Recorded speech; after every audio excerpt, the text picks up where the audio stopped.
Ideally, we're going to cover a little bit of information on each one of these things at some point in the future, and we're really passionate about all of them because we feel like it's not just food that contributes to optimal health. It's not fitness. It's a synergy of all these different things.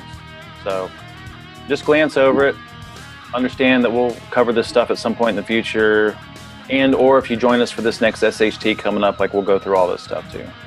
Huge into the meditation and mindfulness piece, huge into the circadian rhythms. By the way, we got a sleep program kicking off on Monday. I'll send out the information for all y'all if you want to join us for it. It's an online program. So remember, our definition of real food is very broad and encompassing, and we take principles from a lot of different real food methodologies. And then the big question is, within this realm, what do we do best on? And that's part of this whole life journey experience, is trying to figure all that stuff out. And I think it's a beautiful, beautiful, beautiful journey if you choose to look at it that way. And then remember how we came to our understanding of what we consider real food, and really all our different lifestyle factors. We use ancestral wisdom. We combine that with current relevant science and information, and then we put ourselves through a personal experiment. And of course, we've had a lot of people that, for lack of a better term, we've experimented on. That's how we've come up with our guidelines. And again, that's what this is all about, is just trying this stuff on for size and being easy about it and having fun with it and trying to figure out what works best for you. When it comes to food, our focus, we have two main focuses. The first one is, and we've mentioned this many times in the past, the first one is maximizing nutrients to give the body what it needs for function, structure, and form. All right, and then nurturing self-sufficiency. You can also think about nurturing fat burning. We like the term self-sufficiency because it's a little bit more broad. And most people out there eat for energy. They eat every 2 or 3 hours. You know, they have to have a shake, they have to have a bar, they have to have something. If they don't eat, they crash. You know, they have all these different symptoms of low blood sugar. We eat for nutrients. We eat to give the body what it needs to contribute to structure and function and form. And then we look to the body to make energy internally. We call that self-sufficiency. So that's our two priorities when it comes to food. And that's why most of us as veterans, like, eat 2 times a day, 1 time a day, 1 time every 2 or 3 days. You know, I feel like us covering that fasting piece last time might have been a little bit premature, simply because I think it's way more important to get the basics down first, which is 100% real food, structuring your eating the way that we talk about, and then nurturing space in between meals. I think fasting is a little bit more of an advanced topic, because I don't want people to get the idea that we're saying, like, starve yourself all the time, because that's not what this is about. Really what we're trying to do is mimic this evolutionary template and nudge the body in and out of these phases of with and without, and we get all kinds of benefits. All right, but just going forward, always understand we're eating for nutrients. We're eating to give the body what it needs, and we're looking to make energy internally. And so we have our definition of real food and things to avoid. We should all be pretty familiar with that. Again, very broad, very encompassing. When we implement food, remember, we never want to start the day with predominantly carbohydrates. We want to start the day off with a signal of nutrients, and then training the body how to use fat for fuel. And remember, we talked about the most nutrient dense of all the macros is going to be animal meats. So we want a combination of meat and fat and low starch vegetables for our first meal of the day. And then we want to look to eliminate snacking and just nurture natural space in between meals. And for all of us, that's going to be a little bit different. Some of us, it's going to mean 3 meals a day. Some of us, it's going to be like 2 main meals and something that looks like a snack in between. Some of us are going to gravitate towards 2 meals in a day. Mark and I have had a lot of discussions, and he feels better. You know, if he's working out, like, he definitely does better with 3 meals. If he's not working out, it's easy to do like 1 or 2 meals a day. So you have to experiment with all that kind of stuff. I think the more adapted you get to this self-sufficiency concept, the less all that stuff matters, because I can eat, not eat, and it just doesn't matter, you know? And I do some pretty brutal training sessions most days. All right. So the question was asked about supplements. This is the best I got for right now. And if we have questions or need to, like, extend the topic to something else, we can do that next time. One thing I like to mention is that there's a difference between, like, store brand supplements and then therapeutic line supplements. And we don't use nothing but therapeutic line. We do have some things that you can buy online, wholesale account type stuff. But in general, especially when you're dealing with specific conditions and issues, and digestive issues, adrenal issues, like, you want to use something that's really high quality. And most of these things you're not going to find in grocery store shelves. And so some of the products that we've experimented with over the years has been standard process. Love them. Started off with them.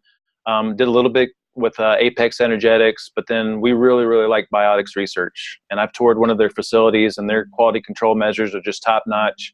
You're never going to see these brands, or most of them. Sometimes you'll see standard process in some grocery stores, but usually these companies, like, they have such a high efficacy rate. They work through practitioners and doctors, because it's just the potency is completely different from something that you're going to find in the grocery store. So there's some things that you definitely want to consider therapeutic lines for, and then there's other things that we've kind of gravitated towards just because we know the quality that we're okay with that aren't necessarily therapeutic grade. So just something to keep in mind. Some people say, well, what's the difference in me buying this through Biotics through you and then going to Whole Foods and getting it? Well, you want quality. You want to put the purest and the strongest stuff you can if you're going to be taking this stuff, so that you get the best benefit out of it. One label that you can look for on supplements is going to be this GMP certified, and it comes in a bunch of different labels or versions of the way that it looks. But GMP, what is it? General Manufacturing Practices or something like that. But it's a really good label, and if you look it up on Wikipedia, it goes through all the different quality control measures that they have to abide by. Just like anything else, the enforcement's going to be a little bit sketchy because it's FDA regulated, but the companies that care, like, are going to use this stamp, and then also you can call these companies and ask more detailed questions if you need to. And then I put up a little phone screen symbol up there because we always call and vet most of the things that we use and experiment with, just to ask questions. We got a series of questions that we'll go through when we try something out. So I don't know if everyone heard about, well, we'll talk about cod liver here in just a second. All right, so this is, I got to minimize some stuff over here because I can't see. All right, so I'm trying to make an argument for real food over this idea that we want or need supplements, and we do recommend supplements strategically. We're not big fans of taking a multi just in case, which we used to do that. We used to promote that. But this is some interesting research from the American Journal of Clinical Nutrition, and they actually talked about food synergy. This is from a couple of years ago. And this is some quotes from some scientists in these studies. And they said, a person or animal eating a diet consisting solely of purified nutrients in the dietary reference intake amounts, which is the RDA amounts, without benefit of the coordination inherent in food, may not thrive and probably would not have optimal health. This review argues for the primacy of food over supplements in meeting nutritional requirements of the population.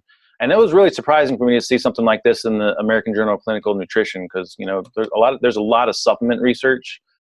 So, and then the next paragraph here, the aspect of science that reduces to fundamental principles, however, can lead to oversimplification and ultimately stifle understanding and progress.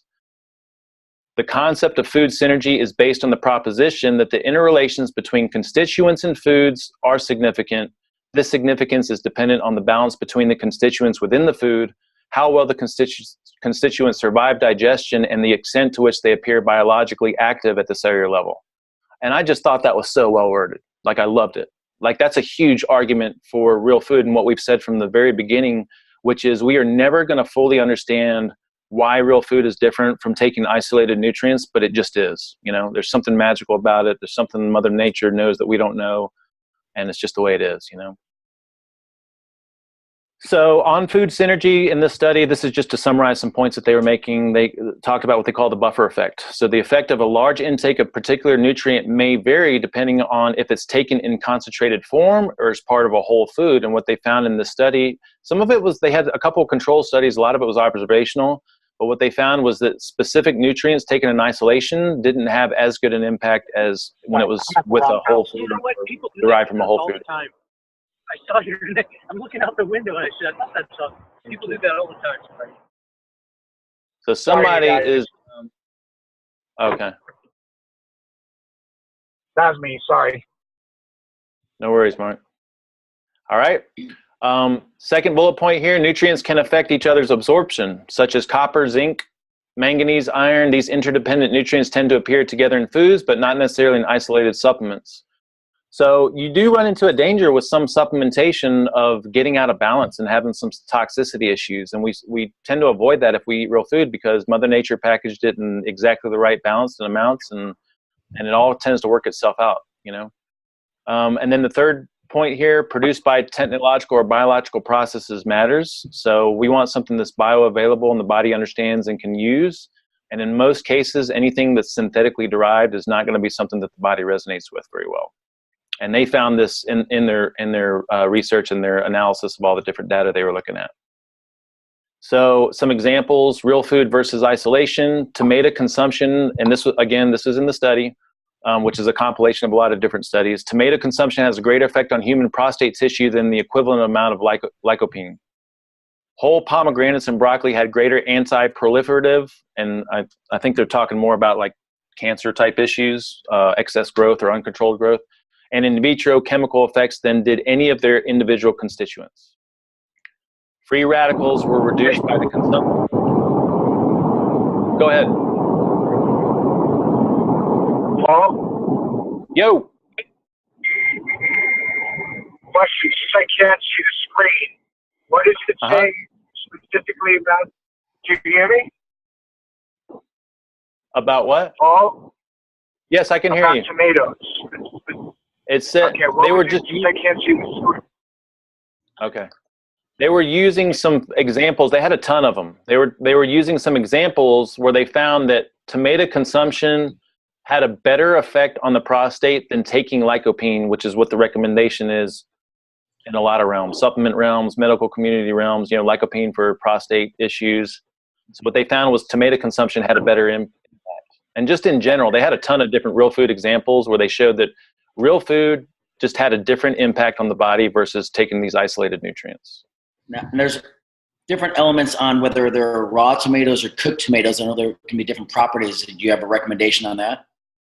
Yeah, I mean, so again, like trying to make this work in a modern lifestyle, I don't think we need to think too much about that. Okay, so common sense, in my opinion, I always say things like common sense. I don't know if it's common sense, but to me, it makes sense not to obliterate something when I cook it.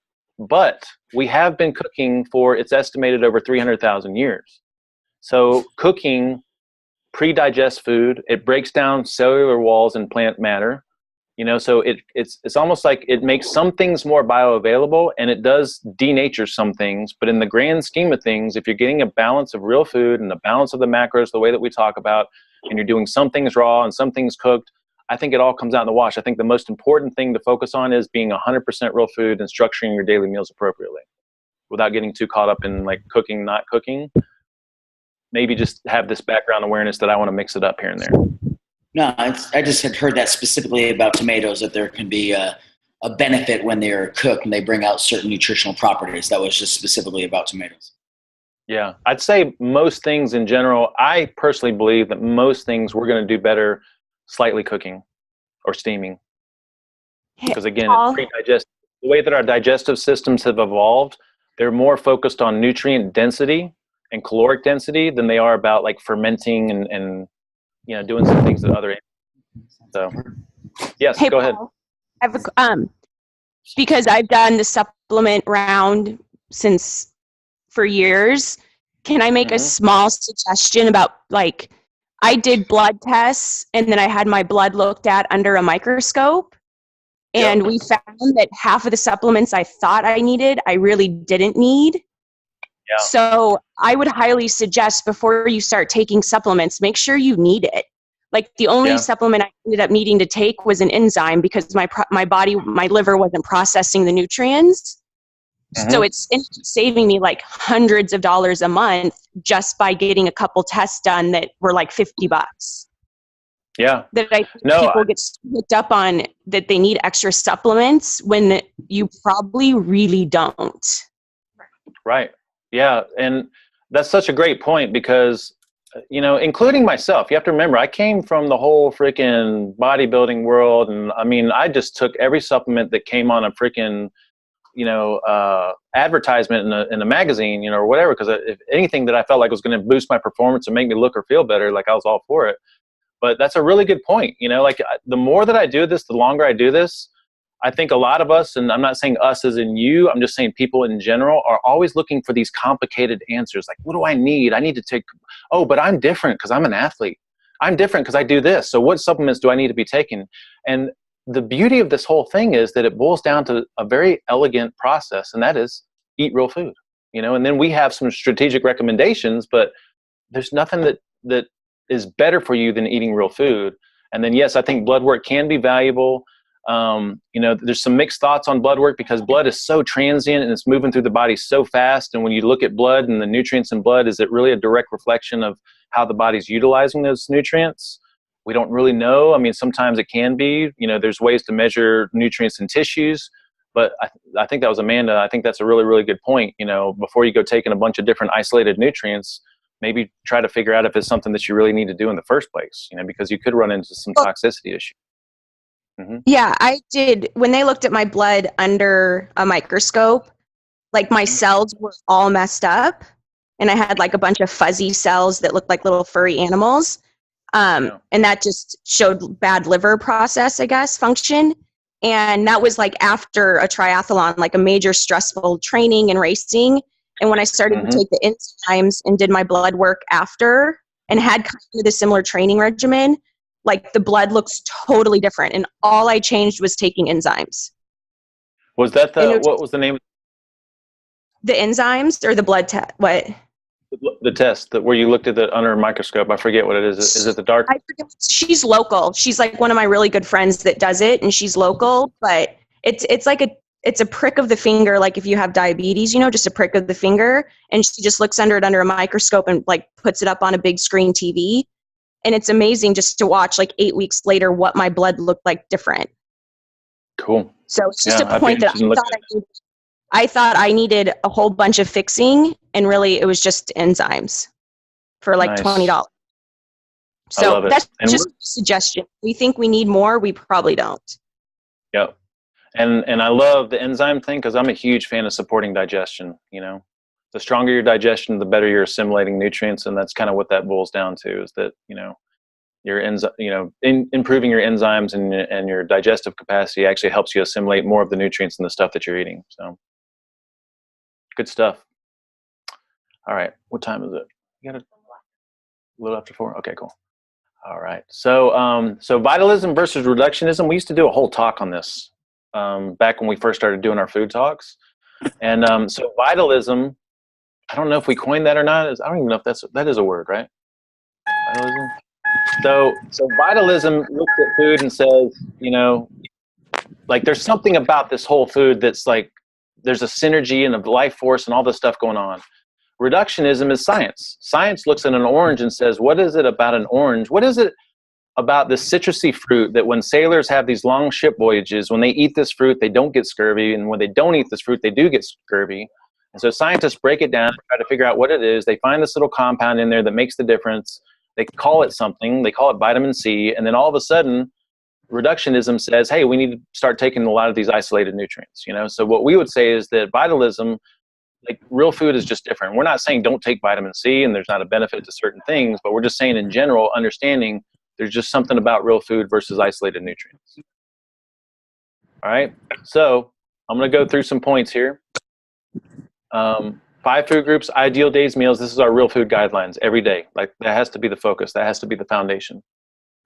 Holy grail of plant matter. We'll talk about that at some point in the future. So when we talk about getting variety, like we have a way of getting plant matter variety. And I think that would be a really good topic. Maybe we could do that next time where we talk about like plant matter guidelines. We'd recommend half a pound to a pound. Yo. Is the Bobar salad inclusive of all of those recommendations?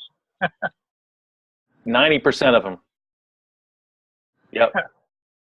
That's why we created it. One of the reasons we created it.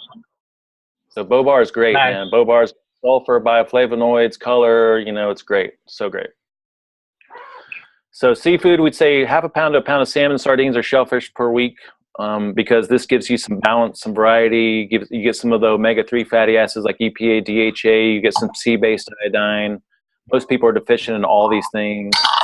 We'd recommend at least 1 egg or egg yolk per day, most days, without getting too neurotic about it, because egg yolks have a lot of fat-soluble nutrients and especially choline, which is really beneficial for detoxification. We'd recommend eating liver once a week. You know, I know that sounds crazy to most of us, but okay. Bye, Nicole. Liver is a powerhouse. You know, our ancestors ate animals nose to tail, and they ate everything. They ate the brains and the marrow and everything. And so liver is great. We'd say if you tolerate it, cheese as often as you feel comfortable, you know, because cheese is going to have, well, dairy products in general have a lot of MCTs, but then cheese also has a lot of vitamin K2 with a lot of its cofactors. And K2 is like a really, really powerful nutrient. It's a fat-soluble nutrient. It's like an orchestrator for other nutrients and minerals and tells the body what to do with some things and where to deposit certain minerals. So, and K2 is what we think Dr. Price called activator X, which we're not totally sure on that, but it's just a really, really powerful nutrient. I don't think you're going to get K2 from many other sources, you know. We'd say daily sources of MCT. So that includes coconut oil, full-fat dairy products. All cheeses, yogurts, and creams are going to have some MCT. We love our MCT oil as well. And then we'd say a handful of deluxe mixed nuts with Brazil nuts a few times a week, a couple times a week, you know, without getting too neurotic about it, for a balance of nutrients and also selenium. Brazil nuts have a pretty decent amount of selenium in a very bioavailable form. We'd say save starches a couple times a week. They're great sources of potassium, among other things. And then we'd say bone stock as often as you can get it in. I drink a half a quart every day. You know, but even if you just get it in once a week or once every 2 weeks, that's going to be really great. All right. So do we have any questions on? Paul? Yes. Just can you talk about a lot of people have concerns about the mercury in fish and all that kind of stuff these days? Yeah. I'll send out an article. Actually, it's a series to everyone on that topic because that's a really good question. The reality is that most of these fish that have relatively higher levels of mercury, if they're wild caught, they tend to have also balanced amounts of selenium, which tends to tie up the mercury and doesn't cause as the issue that we think or would expect from it. So, and again, it depends on the quality of the fish, but I'll send out an article that addresses that. So the bottom line is if you're eating fish, it's better to eat fish than not to eat fish. And when you eat fish, ideally you're going for wild caught or wild fish. And if you do, mercury isn't an issue because in most of those fish, they're balancing things out with certain nutrients that negate the negative impacts of mercury and help your body excrete it and make it pass through. And there's some good research behind that. So good question. Any questions or comments on any of this stuff?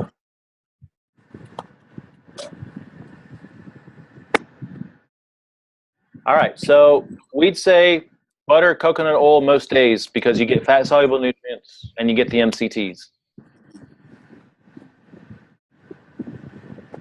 We'd say weekly seafood or shellfish for EPA, DHA, iodine, C nutrients. And we love these canned oysters from canned sardines from Wild Planet. They taste really good. If you think that you wouldn't like sardines, these are really good. And then the smoked oysters from Crown Prince, I think is really convenient. Although you can get fresh oysters, would be even better.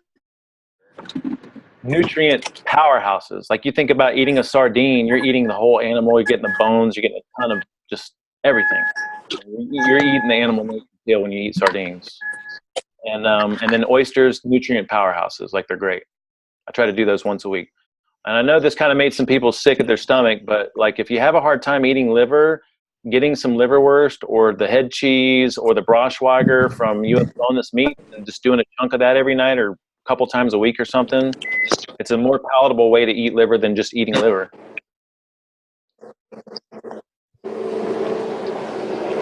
Amanda, you got any comments on that?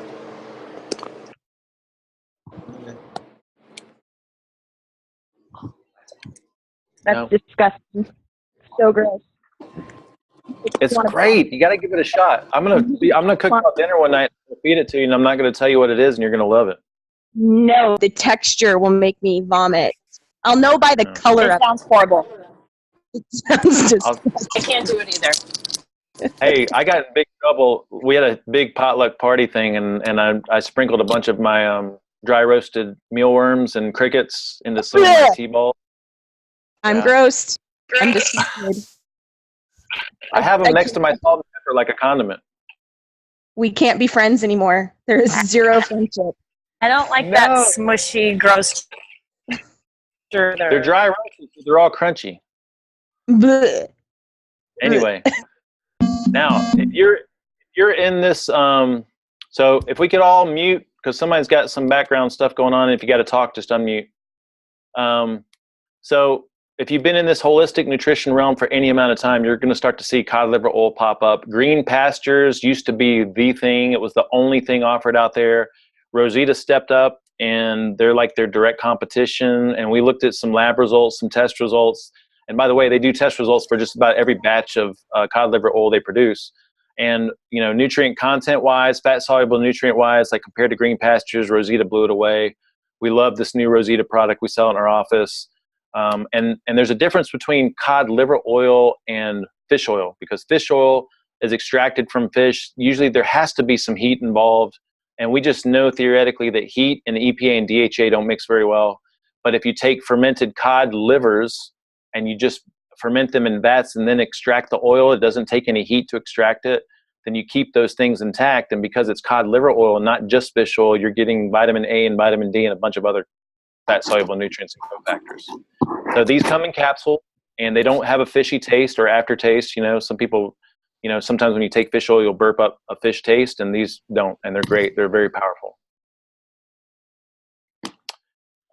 If you're not consuming cheese on a regular basis, or getting sun, we'd recommend this product from Thorne.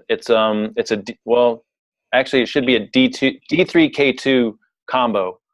And we recommend most people take that most days. You know, if you're eating cheese and getting sun every day, and you have your D levels in check through your blood work, might not be absolutely crucial, but most of us, I think, would benefit from taking that. I'll send out links to all this stuff.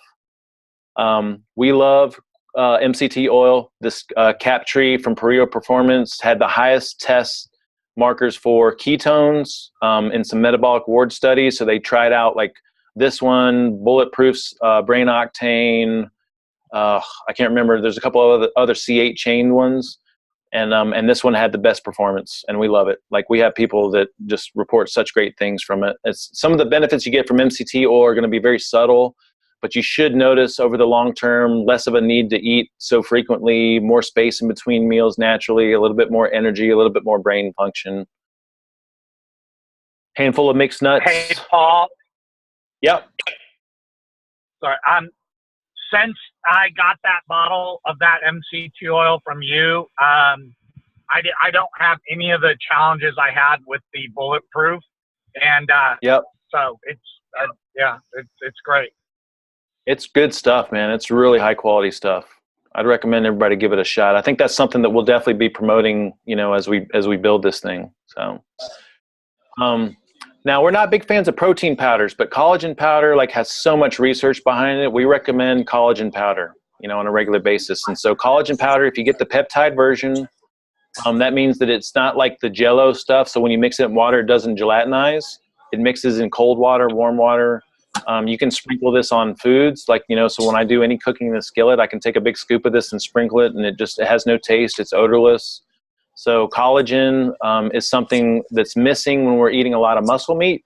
And so when you consume bone stock and collagen, you're kind of getting back some balance, and you're giving yourself what you need to make skin and connective tissue and joints and things like that. So we think collagen is going to be something really, really beneficial to take in addition to eating real food. Most people are iodine deficient because we're just not eating a lot of sea-based nutrients. And so most of us are taking iodozyme from Biotics, unless you have a sensitivity to iodine. And then I think everyone on the planet, or especially in America, and especially athletes, are going to benefit from a magnesium supplement. And again, we've tested other magnesium supplements, and we love this from Biotics. I think I take usually 5 or 6 a night, and each pill is 100 milligrams. And I notice on nights that I don't take it, I tend to have cramps. Sometimes I'll have cramps in my calves, magnesium supplement taking, you can always test the bowel tolerance to figure out how much you need to take. There's some point at which if you take some in the evening, you'll have a really, really loose stool in the morning. So just something to be aware of, but I think everyone would benefit from some magnesium supplementation. And then we mess with vitamin C. We think there's some benefits in taking a couple grams a day, completely optional. So this is what I take on a daily basis. With my meal at night, I'll take Hydrozyme and Betaine Plus are 2 digestive support supplements. And then I take BioCult as a probiotic, and I cycle through a lot of different probiotics just to vary the strains. And then all these supplements over here are what we just went through: cod liver oil, the D2K3 or D3K2, Iodozyme, and MGzyme. And then I throw in my collagen. In my water, I always mineralize my water with some salt and concentrates. And then I take the collagen powder and MCT oil and stuff like that. All right, so to answer the question, talk about supplements. Therapeutic lines are better, and then there's other companies that have vetted products that we like to use, like the Rosita cod liver oil. We're not big fans of taking broad spectrums of nutrients just for the sake of taking nutrients. We try to be strategic with it. So we make arguments for specific real foods, and if you're not getting these specific nutrients in those real foods, then you would benefit from taking some of these supplements. And then also we just know that there's some things that we need some balance with, so like the collagen and the bone stock and the cod liver oil and things like that. Now, in our practice, like I can work with people that have like adrenal fatigue or something like that, and we can do some functional testing to pinpoint some nutrients they benefit from. But I think in general, picking the real food is super powerful. Using some of these things strategically, like Amanda talked about, we'll get some information out about some different testing that you can do to see if you're deficient in specific nutrients. But I think that's a really, really solid approach, and we've seen a lot of great results with it. Questions or comments on the supplement piece?